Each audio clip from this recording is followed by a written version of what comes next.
The sun was sinking low, its light spilling across the land in strokes of molten copper and soft bruised purple. The prairie stretched endless, rolling into the horizon like the memory of an ocean drained to water, and only the dry breath of the wind kept it alive. On the ridge stood the ranch, walls gray and proud, built not for beauty, but for endurance. Within its fences a man moved alone, every gesture hard and spare, as though even kindness had been rationed from his veins. He was the cowboy folk whispered about in town, the one who rode through without looking left or right, who tipped his hat but never slowed, whose silence felt like judgment even when he said nothing at all. He had lived too long, with only the company of his horses, his cattle, and the silence of his own making. His house echoed with the absence of laughter. His nights were filled with the hum of cicadas and the sound of boots tossed carelessly at the end of labor. That night, as the air thickened with dust and dusk, a knock carried across his door. It was not loud, not insistent, just steady, like a branch brushing against a window pane. He stood still, shoulders squared, as if an old enemy had arrived, then pulled the door wide. There she stood, an Apache widow, her frame slight but unbending, her eyes dark with histories older than the boards beneath his feet. She carried no weapon, no plea carved into her face, only a basket slung from her arm, the smell of bread lingering faint as if to soften her presence. "I was told you need a cook," she said, her voice not breaking the air but flowing into it, the way a stream bends around stone. He studied her, and in her calm there was something he disliked, though he could not name it. Perhaps it was because she did not tremble before his silence. Perhaps because she spoke not as a beggar, but as a woman with her own ground to stand on. He did not answer. Behind him, the room remained dark, a place no stranger had entered in years. She waited without shifting her weight, her eyes fixed on him, but not piercing, simply watching, as though to test how much stillness he could bear. Finally, he said, flat and hard, "I don't."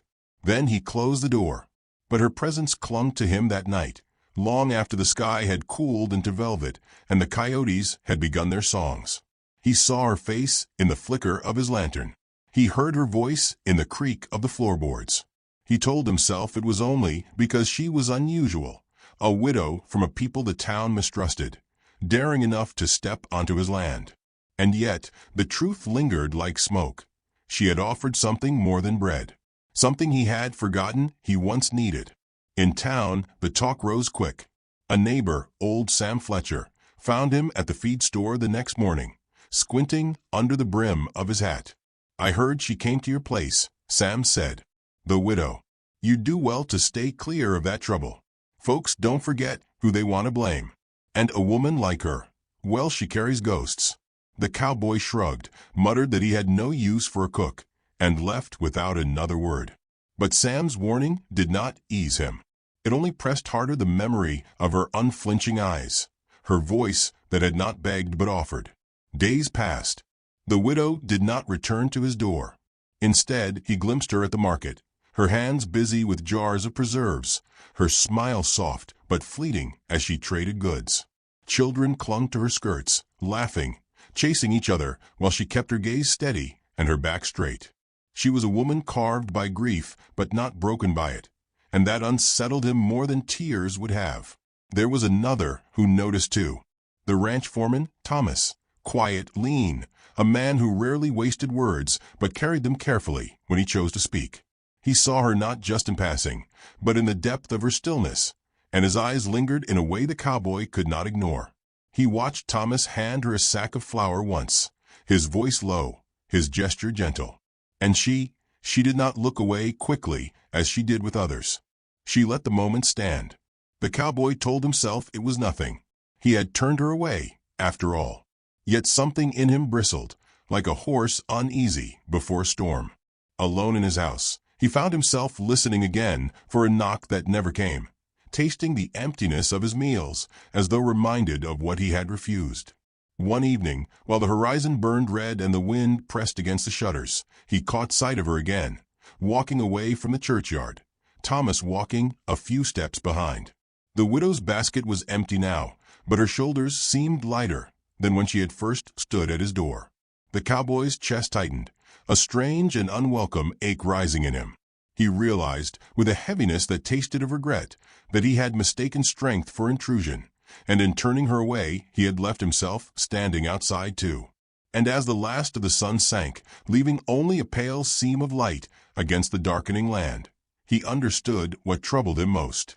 The knock he had closed his door against had not been only about food or work. It had been something rarer, a chance for his silence to be answered. And now, perhaps, that chance was slipping from his grasp, carried in the quiet footsteps of another man who knew how to see what he had refused. Morning broke pale and tender, the kind of light that softened the edges of even the harshest landscape.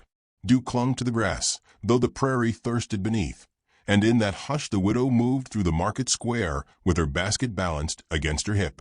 She was not invisible anymore. Folks had grown used to her steady presence, the bread she sold warm and fragrant, the small kindnesses she gave without ceremony. Children laughed at her side, and old women nodded at her with a mixture of caution and reluctant admiration. Yet for all the smiles offered, the shadows of prejudice still followed her like a second skin.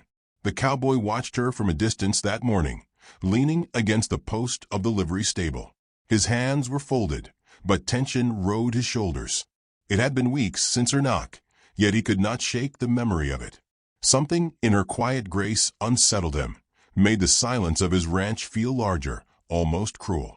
He saw her speak with Thomas, the foreman, who carried her flour sack with the ease of a man who found joy in simple service. Their exchange was brief, but a spark existed in the stillness between them, a language only hearts seemed to know. The cowboy felt it strike his chest like a spur. He told himself again it was nothing. He had chosen solitude, chosen to keep his world untouched by tenderness. But the sight of Thomas walking beside her left him restless, pacing his house that night as though a storm were pressing against the windows. He thought of her words, "I was told you need a cook," and how quickly he had closed the door. Now another man stood where he had refused, and the taste of regret grew bitter in his mouth. Days folded into each other, and the widow's bond with Thomas grew stronger. He was not a man of grand declarations. His strength lay in the way he listened, in the way he carried silence not as a shield but as a gift. When she spoke of her late husband, he did not flinch or turn away. He let her sorrow breathe, and in that patience she began to smile again, not the fleeting smile of courtesy, but one that reached her eyes. For the first time in many years, she felt seen not as a burden or a ghost of tragedy, but as a woman with fire still alive in her soul. The cowboy saw this unfolding, and his heart grew heavy. Pride fought against the softening inside him, but the weight of his choices pressed harder with each passing day. One evening he found Thomas by the corral, tightening the saddle straps on a mare. Words slipped from him sharp as a drawn blade. "You think you know her? You think you can give her what she's looking for?" Thomas looked up, calm, his hands still on the leather. "I don't think," he said. "I listen." The cowboy clenched his jaw, anger masking the ache that hollowed his chest. He wanted to say she had come to him first, that it should have been his chance. But he knew the truth. He had turned her away. The widow heard of the tension soon enough. Small towns have ears sharper than wolves, and whispers carried fast. One afternoon she found both men near the well, their voices tight, the air strained. She stepped into their midst, her presence sudden as thunder rolling low across the plains. She looked from one to the other, her gaze steady. "You speak as though I am a thing to be claimed," she said softly, yet her words cut like flint. "I came here not to be rescued, not to be pitied. I came because I have more life to give, and I will not place it where it is not seen." The silence that followed was heavy. The cowboy's throat burned with words he could not speak. He wanted to tell her he had seen her strength from the start, but he had let fear and pride blind him. He wanted to reach out, but his hands stayed still, weighted by regret. Thomas met her gaze with no defense, only an openness that welcomed whatever choice she might make. And in that moment she knew. She stepped toward Thomas, not with haste, but with quiet certainty. The cowboy felt the shift like a rope pulled from his grasp, leaving him empty-handed. He watched as her shoulders eased beside the man who had listened, who had waited without demand. It was not a victory for Thomas, nor a defeat for him. It was a truth unfolding, as inevitable as dusk following day. That night the stars spread wide and merciless above the prairie.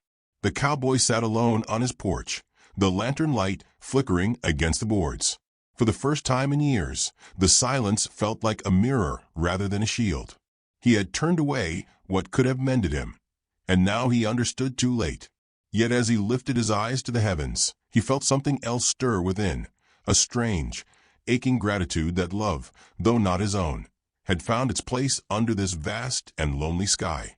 And somewhere beyond the fields, where laughter carried soft through the night, the widow walked beside Thomas, her basket swinging light at her side, her heart no longer burdened by grief, but opening like a flower to the dawn.